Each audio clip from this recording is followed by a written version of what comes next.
নমস্কাৰ।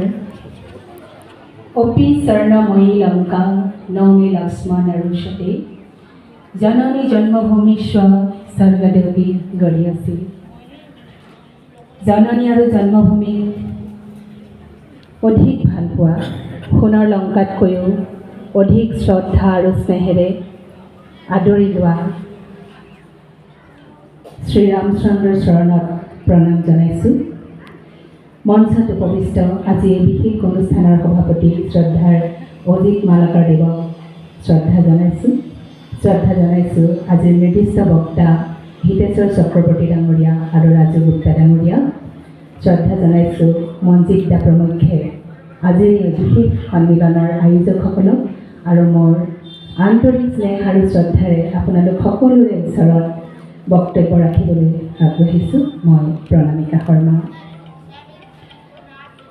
ৰাষ্ট্ৰীয় স্বয়ংসেৱক সংঘৰ 100 বছৰ পূৰ্তি এই যি বিভিন্ন ঠাইত বিশেষ অনুষ্ঠানসমূহ হৈ আছে, এই অনুষ্ঠানসমূহৰ উদ্দেশ্য এটাই, সেইটো হৈছে যিখন ভাৰতবৰ্ষত আমি বাস কৰিছোঁ, যিখন ভাৰতবৰ্ষৰ বায়ু পানীৰে আমি সমৃদ্ধ হৈছোঁ, যিখন ভাৰতবৰ্ষই আমাক আমাৰ অস্তিত্ব দিছে, আমাক আমাৰ স্বাভিমান জগাই ৰাখিছে, সেইখন ভাৰতবৰ্ষক আমি আমাৰ কৰি ৰাখিব লাগিব।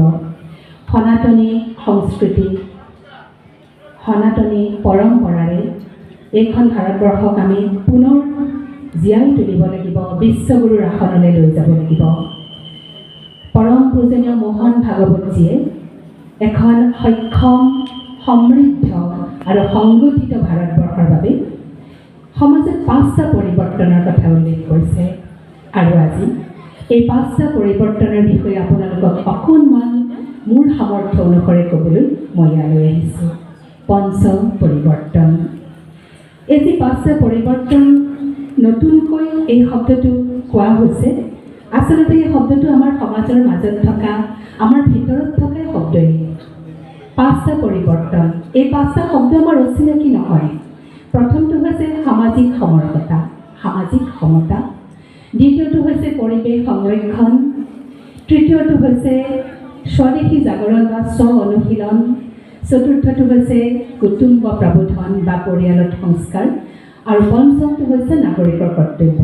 এই আটাইকেইটা শব্দ আপোনালোকৰ অতিকে পৰিচিত আৰু সকলোৱে ব্যৱহাৰ কৰি থকা দৈনন্দিন জীৱনত।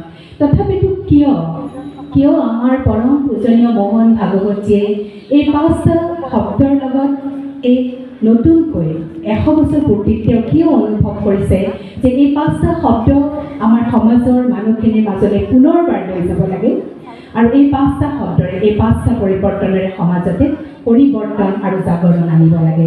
ইতিমধ্যে মাননীয় ৰাজু গুপ্তা ডাঙৰীয়াই আপোনালোকক খুব সুন্দৰকৈ আৰু ৰসালকৈ, মনোগ্ৰাহীকৈ হিন্দু সন্মিলনৰ বিষয়ে, হিন্দু জাগৰণৰ বিষয়ে, আমাৰ সনাতনী পৰম্পৰাৰ বিষয়ে, আমাৰ সংস্কাৰৰ বিষয়ে, কিয় আমি আজি সকলো সংগঠিত হ'ব লাগে, একত্ৰিত হ'ব লাগে, এই গোটেইখিনি কথা খুব সুন্দৰকৈ কৈ গৈছে।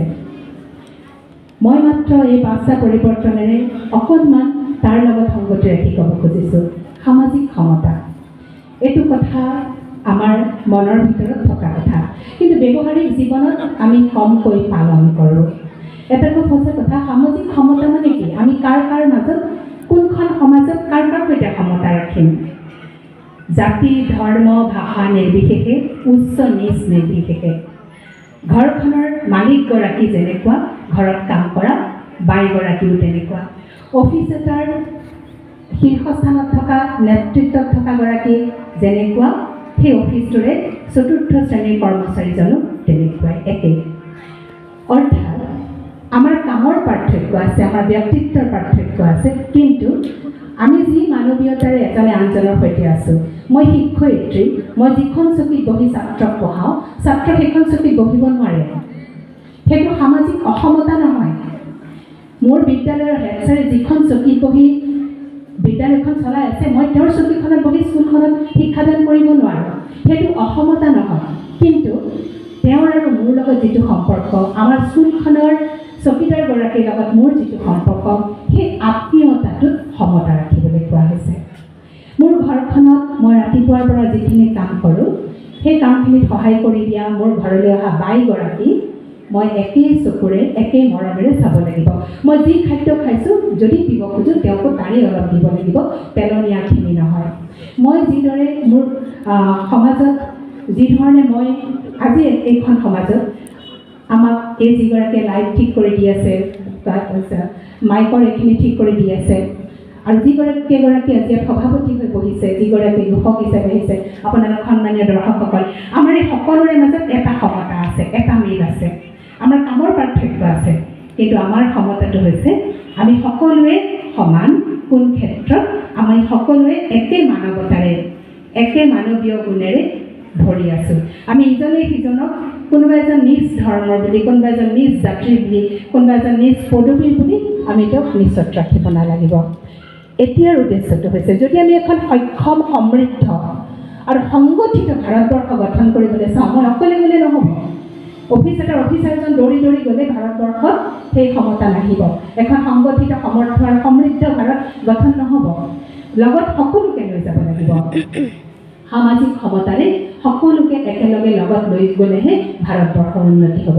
কেৱল আৰ্থিক উন্নতিৰে ভাৰতৰ উন্নতি নহ'ব। আমি ভাৰতবৰ্ষৰ প্ৰগতিৰ কাৰণে ভাবিছোঁ, আমাৰ ভাল লাগে যে বেলেগ এখন ভাৰতবৰ্ষ বৰ্তমান ইনফৰমেশ্যন টেকন'লজি, AI, আৰ্টিফিচিয়েল ইণ্টেলিজেঞ্চত বহুত আগবাঢ়ি গৈছে। এই যে এইখিনি আগবাঢ়ি গৈছে, অকল সেইটো দিশতে ভাৰতবৰ্ষ আগবাঢ়িলে নহ'ব। অৱশ্যে ভাৰতবৰ্ষক সকলোৱে বিশ্বৰ বাহিৰৰ দেশবোৰে কি বুলি জানে? ভাৰতবৰ্ষ এখন অতিথিপৰায়ণ দেশ। ভাৰতবৰ্ষৰ মানুহখিনি অতিথিপৰায়ণ, শান্তিপ্ৰিয়। অসম এখন অতিথিপৰায়ণ দেশ। ভাৰতবৰ্ষ বুলি বেলেগ কি আছে? ভাৰতবৰ্ষ বুলি এখন ছবি যাক আমি সন্মান কৰিছোঁ, কিবা এটা অস্তিত্ব দেখাব পাৰোঁ নেকি যে এই খুঁটাটো ভাৰতবৰ্ষ, এই মাইকৰ ষ্টেণ্ডডাল ভাৰতবৰ্ষ, এইডাল ষ্টেণ্ড আমি ক'ব পাৰিছোঁ। কিন্তু আমি এখন ষ্টেজ আমি ক'ব পাৰিছোঁ, এইখন ভাৰতবৰ্ষ বুলি আমি দেখুৱাবলৈ একো নাই। আপুনি, মই, সমাজৰ বিভিন্ন মানুহ, এই গোটেই ভাৰতবৰ্ষত থকা মানুহখিনিয়ে হৈছে ভাৰতবৰ্ষ। আৰু এই মানুহখিনিৰ আচৰণেই হৈছে ভাৰতীয় আচৰণ। ভাৰতবৰ্ষ এখন শান্তিপ্ৰিয় দেশ। বৰ্তমান আমেৰিকাক সকলোৱে গালি পাৰি আছে, গোটেই বিশ্বই গালি পাৰি আছে। গোটেই বিশ্বতে আকৌ এখন বিশ্বযুদ্ধৰ বাবে আমেৰিকাই যুঁজা কৰি আছে। যেতিয়া ইউক্ৰেইন আৰু ৰাছিয়াৰ এই যুদ্ধৰ সময়তো পুটিনৰ লগত যেতিয়া এই যুদ্ধৰ মাজত যেতিয়া প্ৰথমবাৰ মোদীজীৰ সাক্ষাৎ হৈছিল, তেতিয়া মোদীজীয়ে কৈছিল যে পাৰিলে ইউক্ৰেইনৰ লগত এই যুদ্ধখন শান্তিৰে সমাপ্ত কৰা। অৰ্থাৎ আলোচনাৰ মাধ্যমেৰে আৰু যুদ্ধ আগবঢ়োৱাতকৈ ইউক্ৰেইন আৰু ৰাছিয়াৰ যি আছে কথা শান্তিৰে আলোচনা কৰা। ভাৰতবৰ্ষই সদায় শান্তিয়ে বিচাৰে। সেই শান্তিৰ বাৰ্তা লৈ যোৱা ভাৰতবৰ্ষই সমতাৰেও যদি আগবাঢ়ি যাব পাৰে, সমাজৰ থকা প্ৰতিটো শ্ৰেণী এতিয়া বহুত কমিছে। কিন্তু আগতে যি ধৰণৰ পৰিৱেশ আছিলে, আগতে যিদৰে ভাৰতবৰ্ষত উচ্চ নিচৰ এটা ভেদাভেদ আছিলে, এতিয়া বহু পৰিমাণে কমিছে। বহুত লিবাৰেল হৈছে, কথাবোৰ বহুত ফ্লেক্সিবল হৈছে। মানুহ আজিকালি আগৰ দৰে অৰ্থডক্স হৈ নাই, বহুত গোড়ামী নাই, জাতি ধৰ্মৰ মাজতো বহুত গোড়ামী নাই। কিন্তু এটা কথা আমি তাত চাব লাগিব, এটা কথা গুৰুত্ব দিবই লাগিব, উপাসনা পদ্ধতিত কোনোবা বেলেগ হ'ব পাৰে। যিহেতু ভাৰতবৰ্ষ এখন ধৰ্ম নিৰপেক্ষ দেশ, কিন্তু যিয়ে আমাৰ হিন্দু সংস্কৃতিক সন্মান কৰিছে, হিন্দু সংস্কৃতিক আপোন কৰি লৈছে, ভাৰতবৰ্ষৰ প্ৰতি ভাৰত মাতা বুলি যি আন্তৰিকতাৰে কৈছে, আমাৰ পৰম্পৰাৰ প্ৰতি যাৰ শ্ৰদ্ধা আছে, সেইখিনিয়ে হিন্দু মানুহ। তেওঁলোকৰ কাৰোবাৰ ভিন্ন ভিন্ন উপাসনা পদ্ধতি হ'ব পাৰে, কিন্তু তেওঁলোকে হিন্দু মানুহ। আৰু এই সকলোকে কিন্তু আমি মৰম কৰিব লাগে। এই সকলোকে কিন্তু আমি আমাৰ উপাসনা পদ্ধতিত আমি ভগৱানক পূজা কৰোঁ। কাৰোবাৰ উপাসনা পদ্ধতি বেলেগ, বেলেগজনকো কিন্তু আমি ঘৃণাব নালাগে। বেলেগজনকো আমি উপাসনা পদ্ধতি বেলেগ হ'ল বুলিয়ে তেওঁৰ প্ৰতি আমি বেয়া ভাৱ ল'ব নালাগে। তেতিয়াহ'লে আমি একেলগে আগবাঢ়ি যাব নোৱাৰিম। আমি তেওঁক এইটো কথা চাব লাগিব, তেওঁ আমাৰ সংস্কৃতিৰ প্ৰতি তেওঁৰ শ্ৰদ্ধা আছে নে নাই। যদি নাই, তেতিয়াও কিন্তু আমি কম্প্ৰমাইজ কৰিব নালাগে। মই এইটো কথা কোৱা নাই যে আমি হিংসাত্মক কিবা কৰিম, কেতিয়াও নহয়। আমি সদায় শান্তিৰে কৰিম, আলোচনাৰে কৰিম, আৰু সকলো লোককে একেলগে লৈ সামাজিক ক্ষমতা ৰক্ষা কৰিম। সামাজিক ক্ষমতাৰ এটা খুব সুন্দৰ উদাহৰণ, ৰামচন্দ্ৰই যেতিয়া পিতৃ আদি পালন কৰি বনলৈ গৈছিল, তেতিয়া এখন নৈ পাৰ হওঁতে সীতা আৰু লক্ষ্মণৰ সৈতে যিজন নাৱৰীয়াই তেওঁলোকক পাৰ কৰি দিছিল, সেই নাৱৰীয়াজনে তাৰ বিনিময়ত একো লোৱা নাছিল। ৰামে তেওঁক কিবা দিব খুজিছিল, তেওঁ একো লোৱা নাছিল। তেওঁ ৰামচন্দ্ৰক প্ৰণাম জনাই কৈছিল, আপুনি প্ৰভু ৰামচন্দ্ৰ, আপোনাৰ পৰা মই একো ল'ব নোৱাৰোঁ। তেতিয়া আমাৰ ৰামচন্দ্ৰই সেই নাৱৰীয়াজনক সাৱটি ধৰিছিল। ক'ত ভগৱান ৰাম, পুৰুষোত্তম ৰাম সেই ৰামে সেই সাধাৰণ নাৱৰীয়াজনক সাৱটি ধৰিছিল। এয়া তেতিয়াৰ পৰা এতিয়ালৈকে এতিয়াও আপোনালোকে চাব, আমাৰ যিসকল মহান ব্যক্তি তেওঁলোকে সদায় সকলোকে সমান চকুৰে চায়। সেয়েহে আমি সমাজৰ প্ৰত্যেকজন ব্যক্তিয়ে সামাজিক সমতাৰে একেলগে এইখন সমাজক আগবঢ়াই নিয়াৰ কাৰণে প্ৰয়াস কৰিব লাগে। দ্বিতীয়টো হৈছে পৰিৱেশ সংৰক্ষণ। এইটো আজি বহুত দিনৰ পৰা, যেতিয়াৰ পৰা পৰিৱেশ প্ৰদূষিত হৈছে বুলি মানুহে অনুভৱ কৰিছে, হয়তো আমাৰ জন্মৰ আগৰ পৰাও চাগে এই কথাটো মানে কৈ অহা হৈছে যে পৰিৱেশক সংৰক্ষণ নকৰিলে এদিন মানুহ পৃথিৱীৰ পৰা নাইকিয়া হৈ যাব। মোহন ভাগৱতীয়ে আকৌ কিয় ক'ব লগা হৈছে? এইকাৰণেই ক'ব লগা হৈছে যে আমি কথা যিমান কওঁ, যিমান আমি লিখোঁ, যিমান আমি কওঁ, তাতকৈ কম আমি কৰোঁ। এতিয়া কিন্তু আমি হাতে কামে কৰিব লাগিব। আজি ইয়াত প্লাষ্টিকৰ গিলাচকেইটা, বটলকেইটা আঁতৰাই পেলোৱা হৈছে। এইটো এটা শুভ লক্ষণ আৰু দেখি আহিয়ে এইটো কথাত আনন্দিত হৈছোঁ, কোনোবা এজন সজাগ হৈছে। এজনৰ পৰা আৰম্ভ হওক সজাগতা, একো অসুবিধা নাই। এজনৰ পৰা আৰম্ভ হওক সজাগতা, সমাজৰ প্ৰত্যেকজনলৈ যাওক। এজনৰ পৰা, ব্যক্তিৰ পৰা পৰিয়াললৈ যাব, বিশেষকৈ গৃহিণীগৰাকী। পৰিৱেশ সংৰক্ষণৰ ক্ষেত্ৰত পুৰুষসকলো সকলোৱে সমানে আছে। তথাপি মই ঘৰৰ মহিলাগৰাকীক কওঁ, মাতৃগৰাকীক কওঁ, আপোনালোকে ইয়াত আজি বহুসকল মাতৃ আছে। কন্যাৰ পৰা পত্নী হৈছে, পত্নীৰ পৰা তেওঁ সেই পৰিয়ালটোক সেই সংস্কাৰটো দিব। এটা কথা চাবচোন, এখন ঘৰলৈ যেতিয়া এগৰাকী বোৱাৰী আহে, ঘৰখন লাহে লাহে সেই বোৱাৰীগৰাকীৰ ধৰণত চলিবলৈ ধৰে। ঘৰখনৰ মাতৃগৰাকীয়ে যি ধৰণে ঘৰখন চলায়, সেই ধৰণে সেই ঘৰখন চলে। চাব, এখন ঘৰ খুব ধুনীয়াকৈ পৰিষ্কাৰ হৈ আছে, পুৰুষজনে তাত অংশ লয়, নিশ্চয় অংশ লয়, কিন্তু প্ৰথমতে ইনিচিয়েটিভ নলয়, আৰম্ভণি নকৰে। ঘৰখন সুন্দৰকৈ ৰখাটো, ঘৰখনত কি খাদ্য খোৱা হ'ব, প্ৰতিদিন পাকঘৰত কেনেকুৱা খাদ্য ৰন্ধা হ'ব, ঘৰখনত কেনেকুৱা সাজ পোছাক চলিব, কোন কেতিয়া ক'লৈ ওলাই যাব, কাৰ লগত কি ধৰণৰ সম্পৰ্ক ৰাখিব, গছ গছনি ঘৰখনত কি থাকিব, তুলসী গছ আছেনে নাই, ফুল কেইজোপামান ৰোৱা হৈছেনে নাই, সেই গোটেই ঘৰখনৰ কথাবোৰ মহিলাগৰাকীৰ ওপৰত বহু পৰিমাণে নিৰ্ভৰ কৰে। এজনী যদি হিন্দু ছোৱালী এখন যদি মুছলিম ঘৰত বিয়া হয়, সেই মুছলিম ঘৰখনতো লাহে লাহে তাই হিন্দু সংস্কাৰটো পৰম্পৰাটো এৰি দিব নোৱাৰে। সেইমতে সেই ঘৰখন হিন্দুৰ ফালে ঢাল খায়। আৰু এজনী যদি মুছলমান ছোৱালী হিন্দু ঘৰলৈ আহে, শুনিবলৈ অপ্ৰিয় হ'লেও সেই ঘৰখনতো কিছুমান মুছলমান পৰম্পৰা লাহে লাহে আৰম্ভ হয়। এইটো খুব সঁচা কথা। মহিলাগৰাকী বা ছোৱালীগৰাকী, সেই ঘৰখনৰ যিগৰাকী নাৰী আছে, তেওঁৰ মতে সেই পৰিৱেশটো চলে। পৰিৱেশ সংৰক্ষণৰ ক্ষেত্ৰত তিনিটা কথা অতি গুৰুত্বপূৰ্ণ। এক নম্বৰটো হৈছে পানী সংৰক্ষণ। পানী আমি সংৰক্ষণ কৰিব লাগিব। 2 নম্বৰটো হৈছে প্লাষ্টিক বৰ্জন কৰিবই লাগিব। 3 নম্বৰটো হৈছে গছ পুলি ৰোপণ আৰু তাৰ সংবৰ্ধন। এই তিনিটা কথা পৰিৱেশ সংৰক্ষণত বিশেষভাৱে পঞ্চ পৰিৱৰ্তনৰ ক্ষেত্ৰত কোৱা হৈছে। পানী কেনেকৈ আমি ৰিইউজ কৰিম, পানীক আকৌ কেনেকৈ ব্যৱহাৰ কৰিম, বহুতখিনি উপায় আছে। তথাপিতো কেইটামান সৰু সৰু কথা কওঁ। যিদৰে সূৰ্যই 1 টকাও নোলোৱাকৈ আমাক পানী দিছে, আমাক তাপ দিছে, পোহৰ দিছে। সূৰ্যই পৃথিৱীৰ পানী আকাশলৈ নি পুনৰ আকৌ পৃথিৱীলৈ পঠিয়াইছে। তাৰ কাৰণে সূৰ্যই একো লোৱা নাই, পইচা পাতি লোৱা নাই, একো ধৰণৰ প্ৰতিদানো বিচৰা নাই। আমিও আমাৰ ঘৰখনত পানী আমি ক'ত ইউজ কৰোঁ? সাধাৰণতে ঘৰতে ইউজ কৰোঁ, খোৱাৰ পৰা, গা ধোৱাৰ পৰা, কাপোৰ ধোৱাৰ পৰা, সকলো কামতে। মহিলাসকলে চাউল ধোৱা পানীখিনি খুব সুন্দৰ, তাত ইউৰিয়া থাকে, কিবা কিবি থাকে।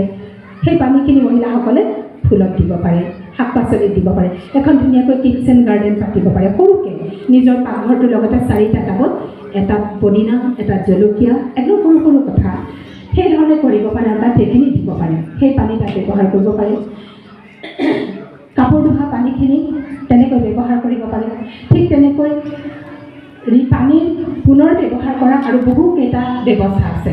অকল ফুলত দিয়া, গছত দিয়াই নহয়। আপোনালোকে এই যে এতিয়া আৰ অ' ছিষ্টেম আছে ঘৰে ঘৰে, বহুতৰ প্ৰায়সকলৰ ঘৰত আছে। ঘৰত আৰ অ' ছিষ্টেম আছে, AC আছে বহুতৰ ঘৰত, ACৰ পৰা পানী পৰি থাকে।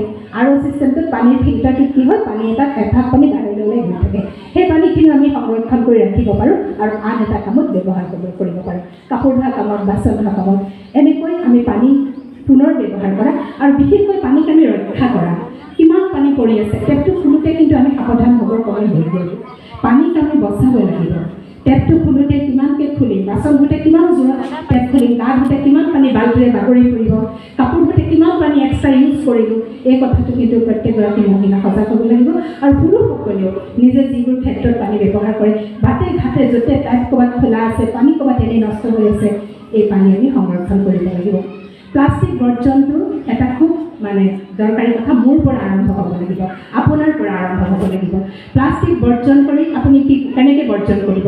বজাৰলৈ যাওঁতে আপুনি স্বামীৰ হাতত মহিলাগৰাকীয়ে এটা বেগ দি পঠিয়াব, আৰু যদি কোনোবাই দি নপঠিয়াই আপোনালোকে পুৰুষসকলে এটা বেগ নিজে ঘৰৰ পৰা লৈ যাব। যিবোৰ বস্তু বেগত আনিব লাগে, আগতে আমাৰ দেউতাহঁতে যেতিয়া প্লাষ্টিকৰ খুব ব্যৱহাৰ নাছিল, এইটো বহুত দিন হোৱা নাইতো প্লাষ্টিকৰ অতিমাত্ৰা ব্যৱহাৰটো, দেউতাহঁতে কাগজত মাছ মেৰাই অনা দেখিছিলোঁ। এতিয়া মোৰ মনত আছে কাগজেৰে ডাঙৰ মাছ মেৰাই আনিছিলে।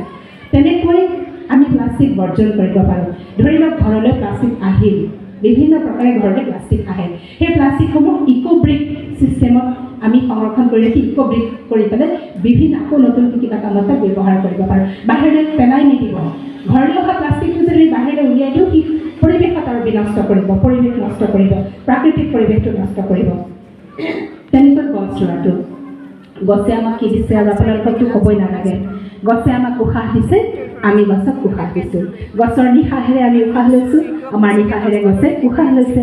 আৰু গছে কি দিয়া নাই? এই টেবুলখন গছে দিছে, প্ৰত্যেকটো বস্তু আমাক গছে দিছে। আমি যিহেতু উশাহ লৈছোঁ, আমাক খাদ্য গছে দিছে।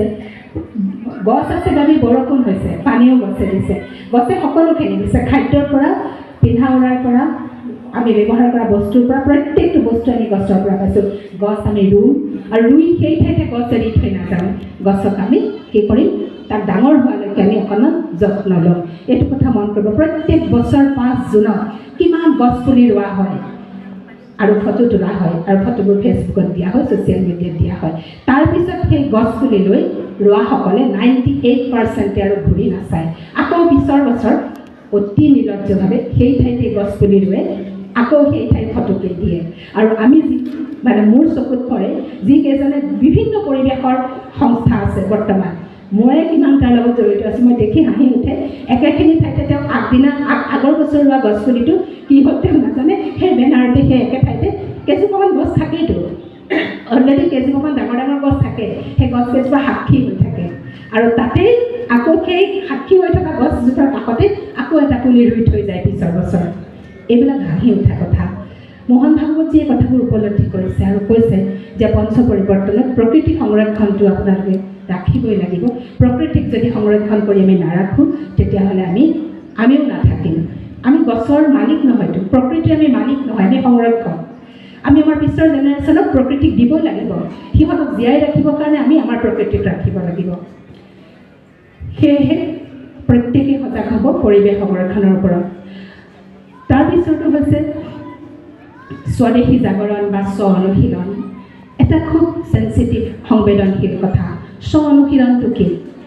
এই স্ব অনুভৱটো যাৰ নাই, তেওঁৰ নিজস্ব একোৱেই নাই। মই বুলি যদি মই মোক অনুভৱ কৰা নাই, মোৰ ঘৰ, মোৰ বিদ্যালয়, মোৰ সমাজ, মোৰ সন্মিলন, মোৰ গুৱাহাটী, মোৰ অসম, মোৰ ভাৰতবৰ্ষ, যাৰ এই অনুভৱ নাই, তেওঁ কিন্তু নিজৰ একো নাই। এতিয়া সময়টোৱে হৈছে পশ্চিমীয়া সংস্কৃতিৰ দপদপনি চাৰিওফালে। এটা কথা চাব, আমি সময়তকৈ পিছত নাযাওঁ, আমি সময়ৰ লগতে যাব লাগিব। সময়ে যিটো কৈছে আমি কথাটো মানিও ল'ব লাগিব, কিন্তু নিজক এৰি নহয়। আজি বাহিৰৰ পৰা অহা কথাবোৰ আমাৰ ল'ৰা ছোৱালীবোৰে ভাল পায়, বাহিৰৰ সাজ পোছাকবোৰ ভাল পায়, বাহিৰৰ চুলি কটা ডিজাইনটো ভাল পায়, বাহিৰৰ কথা বতৰাবোৰ ভাল পায়, ভাষাৰ পৰা প্ৰত্যেকটো কথাতে বাহিৰতো সিহঁতি ভাল পায়। বাহিৰতো আমাক লাগিব, বাহিৰৰ কোনটো লাগিব? ইংৰাজী ভাষা আমাক লাগিব। ইংৰাজী ভাষা অবিহনে আমি আগবাঢ়ি যাব নোৱাৰোঁ, কিন্তু মাতৃভাষাটো এৰি থৈ যাম নেকি? স্বদেশী জাগৰণ স্ব অনুশীলনত কেইটামান স্ব আছে। প্ৰথমটো হৈছে স্বভেষ, নিজৰ পোচাক। স্বভেষত মই অসমীয়া, মই চাদৰ মেখেলা পিন্ধিছোঁ, কোনোবাই শাৰী পিন্ধিছে। আমি আমাৰ নিজৰ সাজ পোছাকযোৰ কেতিয়াও পাহৰি নাযাওঁ। সময় সাপেক্ষে সুবিধা অনুযায়ী বেলেগ পিন্ধিম, চুৰিদাৰযোৰো আমি পিন্ধিম, এযোৰো আমাৰ নিজৰে ভাৰতবৰ্ষৰ। কিন্তু আমি যেতিয়া আনৰ এটা ড্ৰেছ পিন্ধিম, আমি এটা কথাত সজাগ। কেতিয়াবা আমি কি হয়, আৰামদায়ক বুলি কওঁ, কমফৰ্টেবল হ'বৰ কাৰণে আমি কেতিয়াবা এনে কিছুমান কমফৰ্টেবল পোচাক পিন্ধিবলৈ যাওঁ, যিবিলাকে আমাৰ নিজৰ পোচাকটোতো পাহৰাই দিয়েতো মই বাদেই দিলোঁ, যিবিলাকে আমাৰ শৰীৰটোৰ কাৰণে, বিশেষকৈ মহিলাসকলৰ কাৰণে ভয়ংকৰ বিপদজনক হৈ থিয় হয়। আৰু এইটো মই ইমান বহলাই সেইবিলাক নকওঁ, আপোনালোক সকলোৱে জানে বিভিন্ন সমাজত হৈ থকা বিভিন্ন ধৰ্ষণৰ পৰা, অপহৰণৰ পৰা বিভিন্ন ঘটনা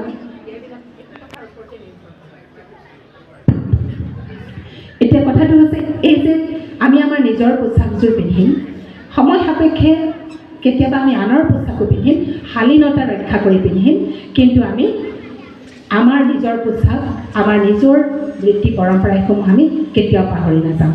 স্বভাষা, আমি আমাৰ ভাষাটো কওঁ, আমি আমাৰ ভাষাটো জীয়াই ৰাখিব লাগিব। আমাৰ যদি ভাষাটো আমি জীয়াই নাৰাখোঁ, তেতিয়াহ'লে আমি আনৰ ভাষাৰে আমি কি বুলি পৰিচয় দিবলৈ যাম? জ্যোতিপ্ৰসাদ আগৰৱালাই কৈ থৈ গৈছে, শুৱলি সুৰীয়া অসমীয়া ভাষা জগত সভালৈ যাব, উজ্জ্বল সুজ্জ্বল কহিনুৰ পিন্ধি হাঁহি জ্যোতিৰূপা হ'ব। কেৱল অসমীয়াই নহয়, সকলোৰে মাতৃভাষা, ভাৰতত থকা প্ৰতিটো ভাষাৰ ব্যক্তিয়ে নিজৰ মাতৃভাষাটো জীয়াই ৰাখিব লাগিব।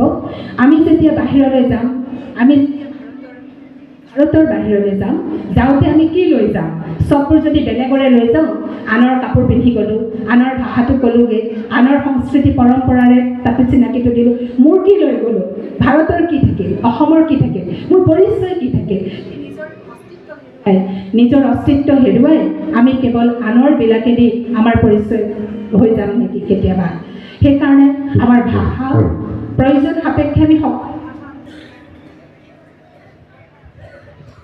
প্ৰয়োজন সাপেক্ষে অলপ চাম দিব এইটো। প্ৰয়োজন সাপেক্ষে আমি ইংৰাজী ভাষা ব্যৱহাৰ কৰিম, হিন্দী ভাষা ব্যৱহাৰ কৰিম, আন ভাষা ব্যৱহাৰ কৰিম। মই প্ৰত্যেক বিভিন্ন মাতৃভাষাৰ ব্যক্তি আছে, সেয়ে কৈছোঁ নিজৰ নিজৰ মাতৃভাষাটো আমি সদায় ব্যৱহাৰ কৰিম, আৰু প্ৰয়োজন সাপেক্ষে য'ত যিটো ভাষাৰ প্ৰয়োজন সেই ভাষাটো আমি কিন্তু ব্যৱহাৰ কৰিম, কিন্তু মাতৃভাষা কেতিয়াও এৰি নিদিওঁ। স্বভাষাৰ পিছত আমাৰ স্বভজন।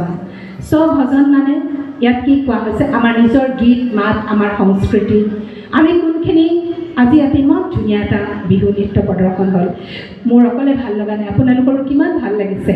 এয়া আমাৰ সংস্কৃতি, যি আমাৰ হিন্দু সংস্কৃতি, আমাৰ হিন্দু পৰম্পৰা যিয়ে জীয়াই ৰাখিব, তেওঁৱে ভাৰতবৰ্ষক জীয়াই ৰাখিব।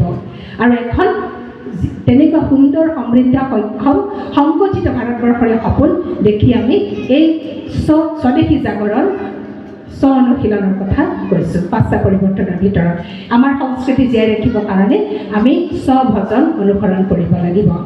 স্বভোজন, আমি কি খাম? আমিতো আমাৰ খাদ্যবোৰ বহুত পাহৰিয়ে গৈছোঁ। একদম সহজতে পোৱা ফাষ্ট ফুডে আমাৰ নতুন জেনেৰেশ্যনক, অকল নতুন জেনেৰেশ্যনকে বুলি নকওঁ, কৰে মুখত জিভাটো টেষ্ট